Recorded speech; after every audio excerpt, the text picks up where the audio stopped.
साथियों नमस्कार। आज हम बात करेंगे ओला इलेक्ट्रिक मोबिलिटी के शेयर्स पे डीप एनालिसिस हम लोग करने वाले हैं, क्योंकि इसने जो है एक बड़ा ही शानदार सफ़र तय किया है और वो शानदार सफ़र है 150 रुपये से 22 रुपये तक का सफ़र इसने तय किया है।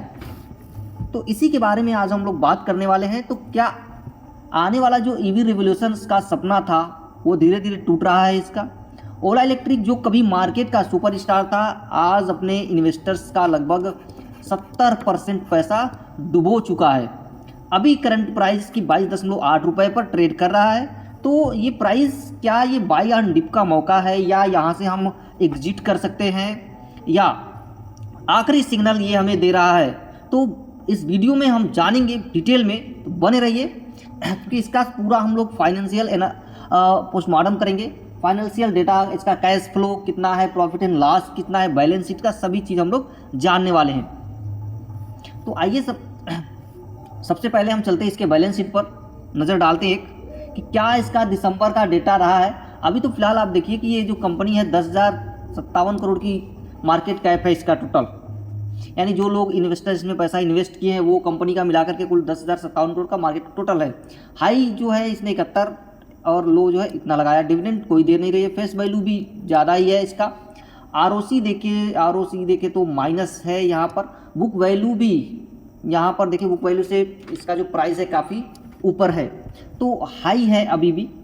ठीक है, तो आगे अगर बढ़े हम इसका डेटा चेक करें तो ये देखिए यहाँ पर कंपनी, इसकी क्वार्टरली रिजल्ट हम चेक करते हैं। तो क्वार्टरली रिजल्ट में हम पाएंगे, देखिए सेल 2023 की बात करें तो 2023 में जो सेल रही है 1243, फिर सितंबर 2023 की क्वार्टरली है ये 873 घट गया, फिर 1296 थोड़ा बढ़ा, 1598 बड़ा बढ़िया रिजल्ट गया, 1644 और बढ़िया गया। उसके बाद यहाँ से जो घटना शुरू हुआ सितंबर 2024 से, उसके बाद तो ये दिसंबर 2025 की बात करें तो अब केवल और केवल 470 रुपये पर ये रह गई, क्योंकि बीच में इसका जो क्राइसिस आया था, लोग इसकी गाड़ियों को जो जला रहे थे, सड़क पर फूंक रहे थे, इसके ऑफिस के सामने ले जाके फूंक रहे थे, वो इसी का इम्पैक्ट पड़ा है इसके ऊपर। ओला पूरी तरह से लग रहा है कि डूब जाएगा। अगर इसका ऑपरेटिंग प्रॉफिट देखिएगा तो -218 करोड़, -435 करोड़, 301 करोड़, 300 -300 सारा यहाँ पर देखेंगे तो माइनस में ही इसका प्रॉफिट है। कोई इसका खुद का प्रॉफिट नहीं है। अगर टोटल हम यहाँ पर बात करें तो रिजल्ट देखें तो कंपनी ने 504 करोड़ का रेवेन्यू जनरेट किया है। ये 504 करोड़ का टोटल रेवेन्यू जनरेट किया है, और बदले में इसने खर्च जो किया है देखिए तो 991 करोड़ रुपए का इसने खर्च किया है। यानी सीधा सीधा मतलब है कि जितना कंपनी कमा नहीं रही है उससे दुगना पैसा ये डुबो रही है। अगर टोटल लॉस अगर देखें तो -487 करोड़ का हर क्वार्टर में इसने लॉस झेला है। ठीक है, हर क्वार्टर में इसने क्या किया, लॉस झेला है, माइनस में वो भी, यानी दुगना खर्च कर रही है, कम रही है। प्रॉफिट देखेंगे यहाँ पर तो देखिए यहाँ पर प्रॉफिट बिफोर टैक्स से पहले यहाँ पर इसके प्रॉफिट दिख रहे हैं आपको, सब माइनस में, करोड़ में है, सब लॉसेस में है। नेट प्रॉफिट देखिए 267 करोड़, टोटल यहाँ पर प्रॉफिट -487 करोड़। जैसा कि मैंने आपको बताया, जो रेवेन्यू वगैरह था वो सारा निकाल के मैंने आपको यहाँ पर दिखाया। Clear?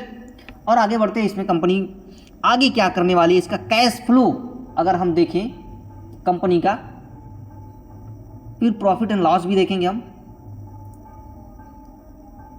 Balance sheet, cash flow देखिए यहाँ पर। देखिए अगर हम बात करें कंपनी में, तो कंपनी में कई बार प्रॉफिट और लॉस तो चलता रहा, बिजनेस में प्रॉफिट और लॉस तो चलता रहता है, लेकिन ओला के मामले में ये बिल्कुल अलग है। ये लगातार लॉस जो रहा है, कैश फ्लो बिल्कुल भी नहीं है यहाँ पर। लेकिन ओला के साथ ये बिल्कुल भी नहीं है, कह रहा है जैसा कि ओला के साथ बिल्कुल भी नहीं है। इसका कैश फ्लो माइनस देखिए तो -2391 करोड़ रुपए है ऑपरेटिंग कैश फ्लो।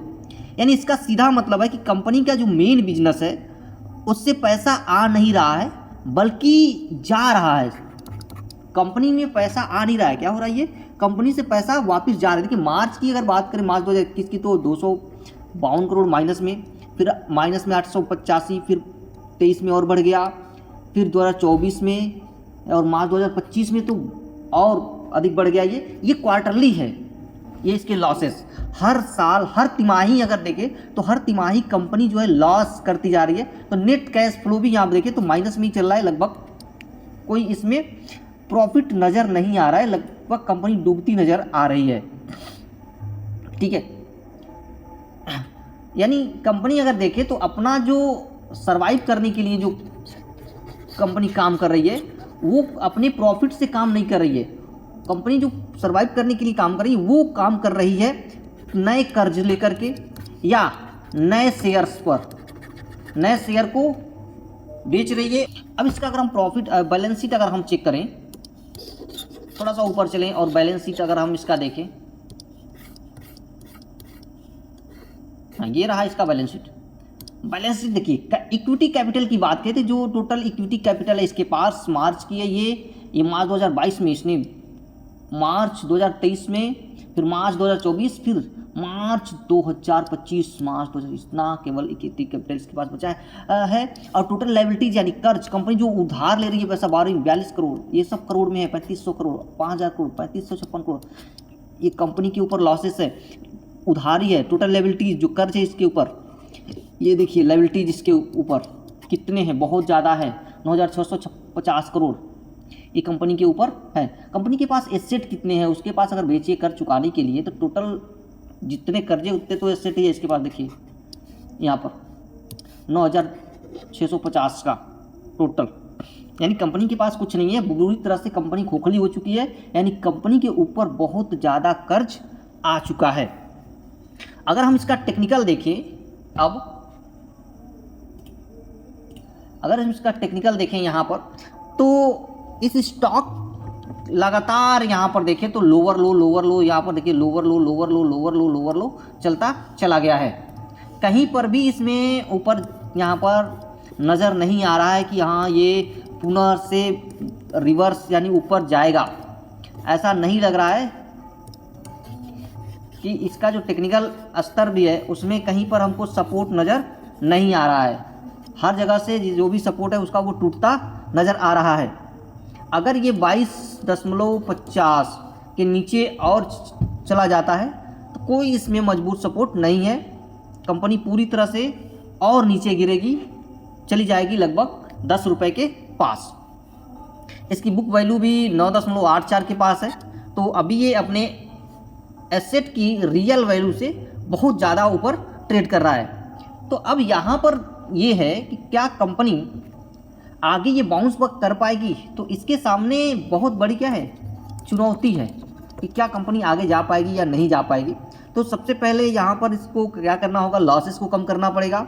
दूसरा सर्विस और अपनी क्वालिटी इशू को सुधारना होगा। जब तक ऑपरेटिंग कैश फ्लो जो था वो पॉजिटिव नहीं हो जाता, प्लस में नहीं हो जाता, नए इन्वेस्टर्स को इससे दूर ही रहना चाहिए। जो लोग फंस गए हैं उनको अपने जो फाइनेंशियल एडवाइज़र है उनसे सलाह लेना चाहिए, ताकि आगे यहाँ पर, क्योंकि अगर हम इसमें इन्वेस्टर्स देखें कौन कौन इन्वेस्टर शामिल है वो भी यहाँ पे पता चल जाएगा। थोड़ा सा नीचे आते हैं हम और DII FII की बात करते हैं हम, यहाँ पर देखें कौन कौन इसमें शामिल है। हाँ ये रहा शेयर होल्डिंग पैटर्न। तो इसमें अगर देखें DII रुपये आएंगे तो देखो प्रमोटर्स जो हैं यहाँ पर कंपनी के पास कितना है, तो मात्र 34% सितंबर में था शेयर, कंपनी के पास मात्र 36% शेयर था। उसके बाद दिसंबर में देखिए फिर देखिए 36, और यहाँ पर 2% शेयर इसने क्या किया दिसंबर 2025 में बेच डाले और कम हो गया। FII के पास सितंबर 2024 में 4.18% की होल्डिंग पैटर्न थी, उसके बाद इसने बेचा, कम किया, धीरे धीरे फिर बढ़ाया, फिर कम किया, फिर यहाँ पर बढ़ाया। पब्लिक के पास सबसे ज़्यादा है 48.41%। पब्लिक यानी कि जो नए इन्वेस्टर्स हैं, जो रिटेल इन्वेस्टर्स हैं, हम जैसे लोग, वो फंसे पड़े हैं यहाँ पर लगा करके पैसा, और उनका लगभग 70% पैसा डूब चुका है, साफ हो चुका है इस ओला में। तो यहाँ पर ये इस कंपनी की पूरी हिस्ट्री है।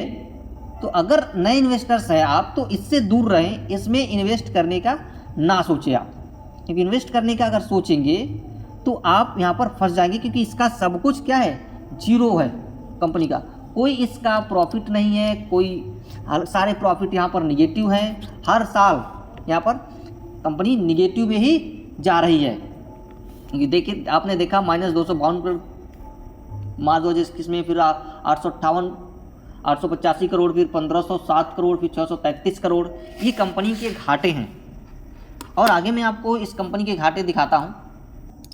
देखिए कंपनी रेवेन्यू तो जनरेट कर रही है, यहाँ पर 1172 करोड़ का रेवेन्यू जनरेट किया दिसंबर 2024 में, मार्च 728 का, जून 25 में 896 करोड़ का, फिर सितंबर में इसने 756 का, फिर दिसंबर 2025 में 504 का। क्या लेकिन क्या इस रेवेन्यू के साथ साथ इसने कोई प्रॉफिट भी बनाया है? आइए देखते हैं। प्रॉफिट यहाँ पर देखिए तो निगेटिव -564 करोड़ का यहाँ पर घाटा दिसंबर 24 में, फिर मार्च 24 में देखें तो 870 करोड़ का घाटा, फिर जून 25 में -428 करोड़ का घाटा, फिर सितंबर 25 में -418 करोड़ का घाटा, फिर दिसंबर 25 में 400 यहाँ पर 87 करोड़ का घाटा।